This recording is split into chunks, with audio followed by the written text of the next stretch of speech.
যারা আখিরাতের বাজার করলো না, সওদা করলো না, পরকালে কি উপায় হবে সেই চিন্তা যারা করলো না, তাদের মতো হতভাগা এই দুনিয়াতে আর নাই।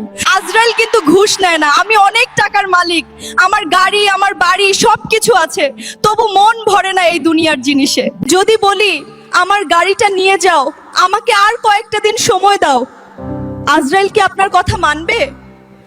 মানবে না, কারণ মৃত্যু কারো কথায় থেমে থাকে না।